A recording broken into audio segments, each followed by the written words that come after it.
Hello दोस्तों, स्वागत है आपके अपने YouTube channel study with social सोना में। आज का सेशन है हिंदी डीएलएड 2023 थर्ड सेमेस्टर, छठा प्रश्न पत्र है ये। तो समय कम होने की वजह से आज हम ज़्यादा से ज़्यादा इस प्रश्न को लेके आए हैं, टॉप 50 प्रश्न। तो शुरू करते हैं आज का पहला प्रश्न। कबीर दास हिंदी भक्ति काव्य धारा के कवि थे। तो पूछा गया कबीरदास किस भक्ति काव्य के कवि थे। तो कबीरदास ज्ञानाश्रयी शाखा के कवि थे। ठीक है। तुलसीदास, भैया आगे बढ़ते हैं। लिखा गया है तुलसीदास की कृतियाँ कौन कौन सी है।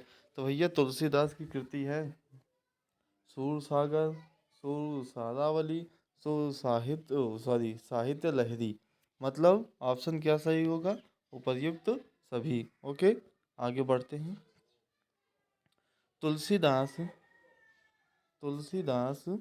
ने रामचरितमानस की रचना की थी, कहाँ पर की थी ये पूछे हैं। तो भैया तुलसीदास रामचरितमानस की रचना किए थे अयोध्या में। ये महान लेखक हैं तुलसीदास। अगला प्रश्न है तुलसीदास जी के काव्य भेद हैं कौन कौन से। भैया काव्य भेद हैं, तो भैया तुलसीदास जी के काव्य भेद हैं प्रबंध काव्य, मुक्तक काव्य, गीत काव्य। मतलब ऑप्शन सही होगा आपका उपर्युक्त सभी। ओके, आगे बढ़ते हैं। बिहारी जी का जन्म कब हुआ था। बिहारी जी का भैया जन्म हुआ था 1603 ईस्वी में। ये गागर में सागर भरते हैं। ठीक, आगे चलते हैं। बिहारी के काव्य का प्रमुख रस क्या है। बिहारी के काव्य का प्रमुख रस है भैया श्रृंगार रस। समझे, ये श्रृंगार रस में काम करते हैं। मैथिली शरण गुप्त की वीर रस प्रधान कवि पुस्तक थी। तो भैया इनकी सबसे प्रधान वो पुस्तक थी वीर रस की भारत भारती। ओके, आगे बढ़ते हैं। अयोध्या सिंह उपाध्याय हरिऔध को मंगला प्रसाद पारितोष किस रचना पर प्राप्त हुआ था। तो भैया अयोध्या सिंह उपाध्याय हरिऔध को प्रिय प्रवास पर मिला था। ठीक, पहला महाकाव्य खड़ी बोली का। आगे बढ़ते हैं। जय शंकर प्रसाद की किस कृति को अमूल्य धरोहर कहा जाता है। तो जय शंकर प्रसाद जी की कामायनी कृति को अमूल्य धरोहर कहा जाता है। ठीक, आगे बढ़ते हैं। शब्दों का वर्गीकरण कितने प्रकार से किया जा सकता है। तो भैया शब्दों का वर्गीकरण 4 प्रकार से किया जा सकता है। ये हम आपको आगे वाले सेशन में बताएंगे 4 प्रकार कौन से हैं। ठीक, अभी समय कम है तो जल्दी जल्दी इसको निपटाते हैं, क्योंकि 6 तारीख से परीक्षाएं भी आ गई हैं, समय भी नहीं मिलेगा। आगे बढ़ते हैं। गाय किस प्रकार का शब्द है। तो भैया गाय एकार्थी शब्द है। ठीक, सार्थक तो ठीक है, सार्थक है, अनेकार्थी है ये नहीं है, मतलब एकार्थी शब्द है। दिए गए विकल्पों में से अनेकार्थी शब्द की पहचान कीजिए। अनेक अर्थ कौन देता है, हंस देता है। हंस के अर्थ अनेक होते हैं। ठीक, आगे बढ़ते हैं। साहित्य को ज्ञान की राशि का संचित कोश किसने बताया था। तो हमारे आचार्य जी ने बताया था, आचार्य रामचंद्र शुक्ल ने। ठीक, भाषाई कौशल नहीं है। कौन सा कौशल भाषा से नहीं है। तो भैया गद्यांश नहीं है, गद्य नहीं है। ठीक, गद्य का अर्थ क्या होता है। तो गद्य का अर्थ होता है कहना। ठीक है भैया, आगे बढ़ते हैं। भाषा की दृष्टि से पाठ्य पुस्तकों को होना चाहिए। तो भाषा की दृष्टि से पाठ्य पुस्तकों को कैसा होना चाहिए, शुद्ध होना चाहिए। ठीक, पाठ्य पुस्तकों को शुद्ध होना चाहिए। गद्य का प्रयोग किया जाता है। तो गद्य का प्रयोग कैसे किया जाता है। गद्य का प्रयोग कैसे किया जाता है। भैया वैदिक व्यवहार में नहीं, बोलचाल में नहीं, परामर्श विचार में नहीं, मतलब इनमें से कोई नहीं। आगे बढ़ते हैं। ठीक, रचना का अर्थ क्या है? तो भैया रचना का अर्थ होता है क्रमबद्ध करके प्रस्तुत करना, रचना का अर्थ होता है। ठीक, आगे बढ़ते हैं। भाषा के तत्व हैं, तो भाषा के कौन कौन से तत्व हैं? भैया भाषा के तत्व हैं संकेत, ध्वनि, चिन्ह। आपका सही उत्तर होगा उपर्युक्त सभी। ठीक भैया, भाषा का ज्ञान, भाषा का ज्ञान है, कौन सा ज्ञान है भैया? अर्जित ज्ञान है? नहीं, नहीं, सॉरी सॉरी सॉरी, भाषा का ज्ञान अर्जित ज्ञान होता है। ठीक, भाषा का ज्ञान अर्जित ज्ञान होता है। आगे बढ़ते हैं। भाषा का तत्व है, भाषा का तत्व है भैया, भाषा तत्व है भाव एवं विचार, अभिव्यक्ति। आपको बोलना आएगा तभी तो आप अपनी अभिव्यक्ति को प्रकट कर पाएंगे ना। तो सही आंसर क्या होगा? Both A and B, option C सही होगा इसमें। आगे बढ़ते हैं।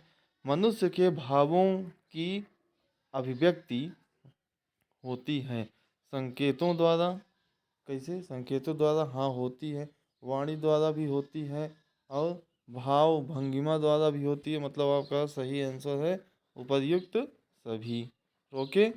रचना का अर्थ है, रचना का क्या अर्थ है भैया? रचना का अर्थ है निर्माण, सजाना और नव सृष्टि।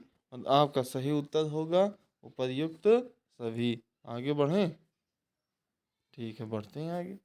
लो, आगे बढ़ते हैं। मानव अपने भावों को ध्वन्यात्मक रूप में प्रकट करता है, उसे मौखिक अभिव्यक्ति कहते हैं। तो यह कथन किसने कहा था? यह कथन भैया हमारे रमन बिहारी लाल जी ने बोला था। ठीक, आगे बढ़ते हैं।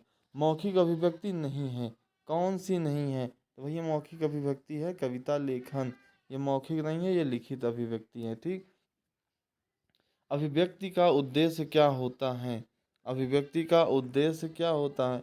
भाषा और साहित्य में रुचि का विकास, सही है। बोलने की योग्यता, ये भी सही है। लिखने की योग्यता, ये भी सही है। मतलब आपका उत्तर सही होगा उपर्युक्त सभी। ओके, आगे बढ़ते हैं। मौखिक अभिव्यक्ति की विशेषताएं हैं, तो मौखिक अभिव्यक्ति शुद्ध उच्चारण, शुद्ध भाषा की अभिव्यक्ति, सशक्त भाषा और उपर्युक्त सभी। ठीक, ऑप्शन डी सही होगा आपका उपर्युक्त सभी। लिखित अभिव्यक्ति के उद्देश्य हैं, तो भैया लिखित अभिव्यक्ति स्वतः लेखन में रुचि, श्रुति लेखन में, ठीक है, और शब्दकोश में वृद्धि, ये भी सही है। तो आपका आंसर क्या सही होगा? उपर्युक्त सभी। ठीक, आगे बढ़ते हैं।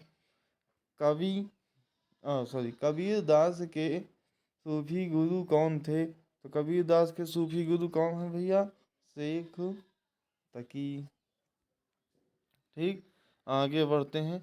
क्या भूलूं क्या याद करूं, विधा है क्या है? तो भैया क्या भूलूं क्या याद करूं, ये है आत्मकथा। ये लिखे थे हमारे अमिताभ बच्चन जी के पिताजी हरिवंश राय बच्चन। हाँ, मुंशी प्रेमचंद की वह रचना जो अधूरी रह गई, तो भैया मुंशी प्रेमचंद की वह रचना है जो अधूरी रह गई थी, मंगल सूत्र। ये अधूरी रह गई। आगे बढ़ते हैं। घड़ी साज शब्द कौन सा है? तो भैया घड़ी साज शब्द है शंकर शब्द। ओके। रसाल पर्यायवाची शब्द है, किसका शब्द है? तो भैया आम का। रसाल का आम का पर्यायवाची है। प्राथमिक स्तर पर बच्चों में भाषा का विकास किया जाना चाहिए, तो कैसे किया जाना चाहिए भैया? वर्णमाला के द्वारा। पहले आप छोटा बड़ा छोटी यही तो सिखाते हैं, का खा गा गा। आगे बढ़ते हैं।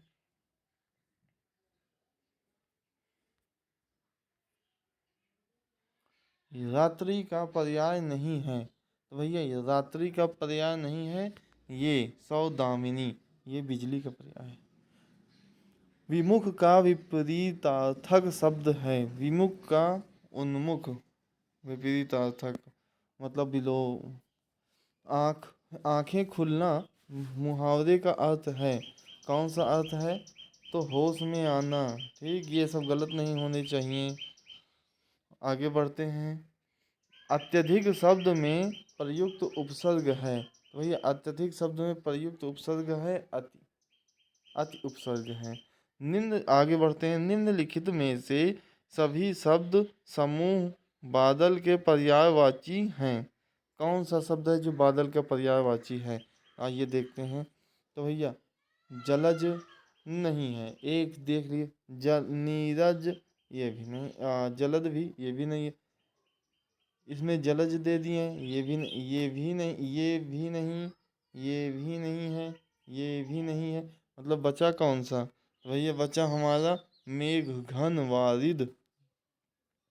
कबीरदास जी किस काव्य धारा के कवि थे? तो भैया कबीरदास जी ज्ञान मार्गी काव्य धारा के कवि थे। ठीक है।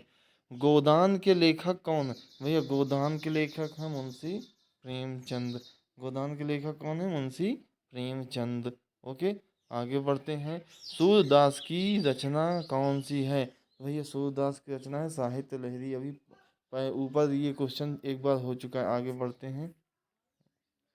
तो उसके पहले आप लोग चैनल को सब्सक्राइब करिए, लाइक करिए और शेयर करिए। SLS कर दीजिए, ठीक है, भूलिएगा मत।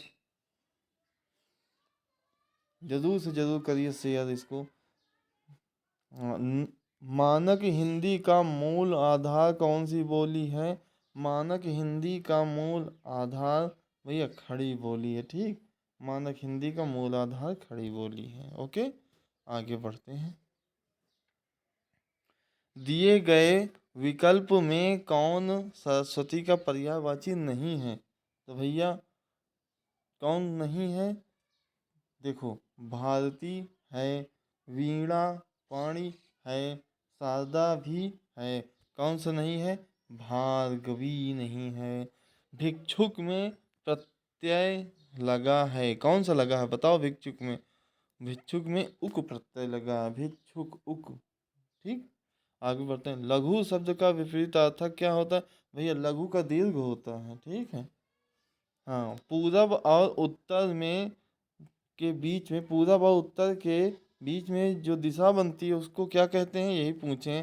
तो पूरब और उत्तर के बीच में जो दिशा बनती है उसे ईशान कहते हैं। ठीक, आगे। अब भैया आज का सेशन यही समाप्त होता है।